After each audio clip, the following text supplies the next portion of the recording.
Mesdames et messieurs, mes préférables professeurs, mes respectables et aimables étudiants, étudiantes, bonjour. Dans cette nouvelle séance ou dans cet nouvel épisode, nous continuerons notre thème intitulé « La gestion de la trésorerie dans une entreprise ».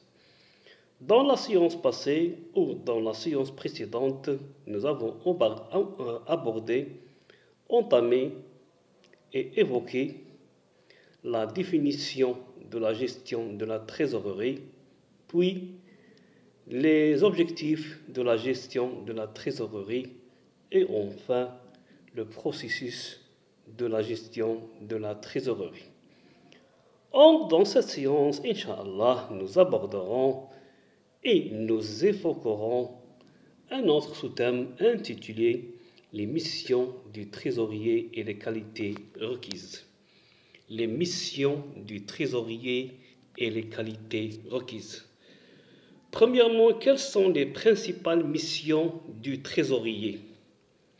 Quelle que soit la taille et l'activité de l'entreprise dans lesquelles s'exercent leurs fonctions, les trésoriers sont fondamentalement chargés des missions suivantes. Premièrement, la gestion des flux financiers en suivant de près l'évolution du BFR, c'est-à-dire le besoin de fonds de roulement, et utiliser au maximum les moyens modernes de paiement et d'encaissement. Deuxièmement, assurer la solvabilité de l'entreprise par la minimisation des frais financiers en finançant les besoins à court terme par l'utilisation des crédits les moins chers et les maximisations des produits financiers en plaçant les excédents de trésorerie au meilleur taux et sur le meilleur horizon. Et dans les deux cas, cela implique d'avoir une vision précise sur l'évolution de son besoin. Donc, le trésorier est le garant de la solvabilité permanente de l'entreprise.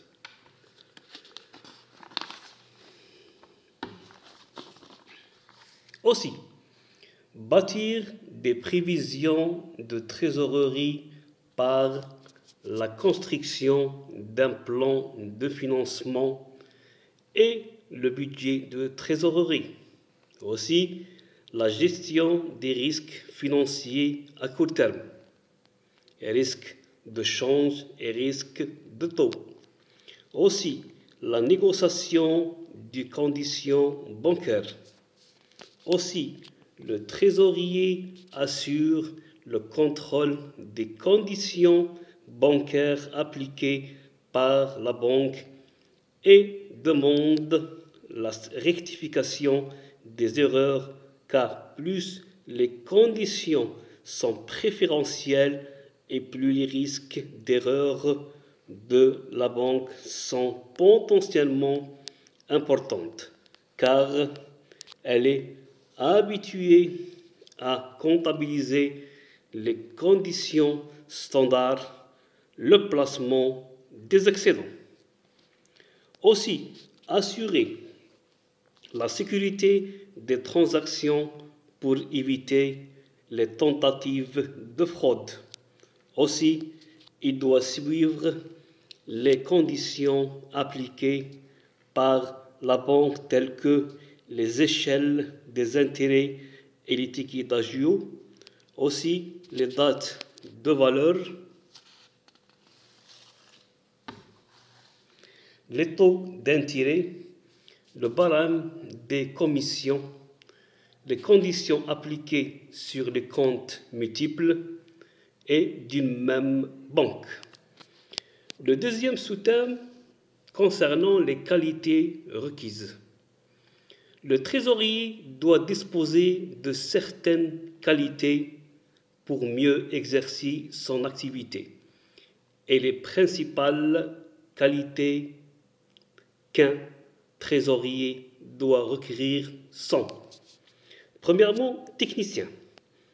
La gestion de la trésorerie est un domaine technique et le trésorier devenu ou devra maîtriser le logiciel de trésorerie, les éléments de mathématiques financières et le fonctionnement des produits, de couverture, de change et de taux. Deuxièmement, il faut être un organisateur. Le trésorier doit organiser une démarche de gestion qu'il faut suivre quotidiennement. Troisièmement, communicateur. Le trésorier est dépendant de toutes les fonctions de l'entreprise car ces dernières lui fournissent des informations nécessaires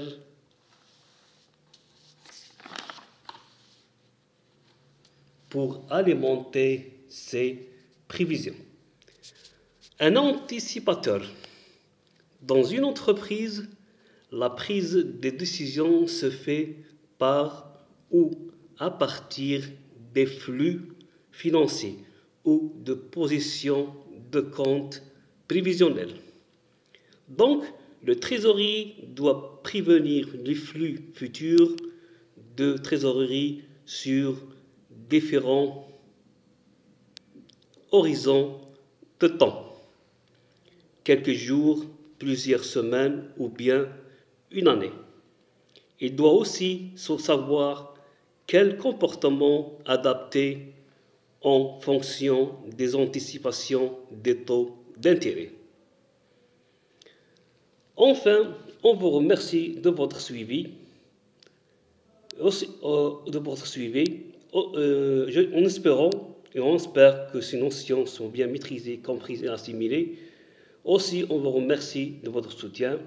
Dans la séance prochaine, Inch'Allah, nous aborderons les éléments constitutifs de la trésorerie de l'entreprise et les sources de financement. Merci bien beaucoup. C'était avec vous le professeur M. Kefif Mohamed.